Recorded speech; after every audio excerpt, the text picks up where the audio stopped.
guys, Untitled Chapter here, and for today's video, we will be unboxing this AGV helmet that I got online. So, AGV is a very famous brand lalo na sa mga nakakaalam ng MotoGP. Ito yung ginagamit ni Valentino Rossi. So, if you don't know Valentino Rossi, he's like the GOAT of MotoGP. So, when you say GOAT, siya yung greatest of all time. So, here's the box. Very plain and simple. Very limited yung mga nakalagay. So, that's it. Yung branding niya, how to handle, then yung QR code, then yung size, tsaka kung anong modelo. So, this is a K3SV, and yung kinuha ko is an XL brand na Asian Fit. So, meron din silang tinatawag na European Fit, pero hindi ko alam kung anong pinagkaiba nila. So, this is it, the actual unboxing. So, yung unang plastic na nilabas ko is a free helmet bag. Then, the unit itself is covered in its own bag. Then, may kasama din tong freebie na pin lock, anti-fog. And, hindi ko nasasabihin kung kanino ko nakuha kasi medyo off yung naging transaction namin.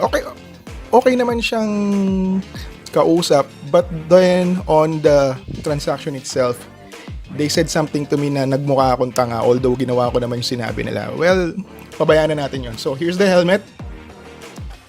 Makinis, diba? So, maganda. So, ito yung tinatawag nilang Mind the Shark na AGV design. So, again, this is a K3SV. So, kung makikita nyo ilalim, merong parang chin cover para mabawasan yung wind noise. Ito yung kasama niya sa loob. So, inside that plastic is yung documentations niya, manual, may mga kasama siyang stickers na free, tsaka mga clip para sa visor. So, this one comes with a double D string, strap to keep it locked in place and hindi basta-basta mahugot sa ulo mo.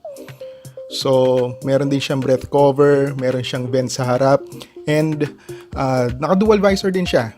By the way, yung front vent niya, yung sa bandang mouth area, you can access it by opening sa bandang chin sa loob. So, meron din siyang dalawang vent sa harap, tapos meron siyang main vent sa pinakataas. Dalawang placement nito, pwede mong mid or full. Yan yung mid, yan yung full.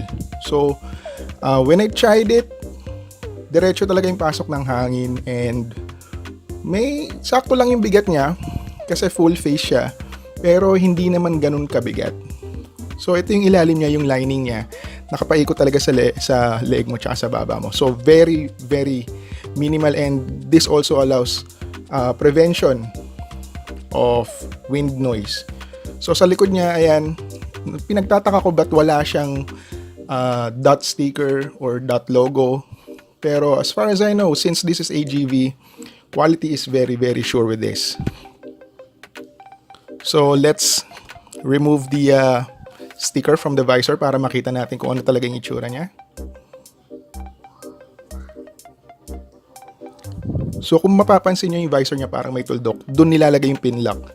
So, yung dual visor niya or the sun visor is also covered. So, tatanggalin din natin. Yan. So, for now, tatry natin i-fit yung helmet. Again, this is an XL size. So, katulad ng mga motor din, kailangan mo din i-break into. So, yung mga pads niya, medyo mahigpit pa, but they are soft. So, in time, lalambot din yan. And helmets are designed to protect your head. So, medyo mahirap isuot, pero komportable siya sa loob kasi parang itlog yan, pinoprotektahan yung ulo mo. So, this is how it looks like. Yan. Ang design talaga niya is dapat maging fluffy yung cheeks mo. So, that's how you protect your head. Dapat snug fit, hindi rin masyadong maalog.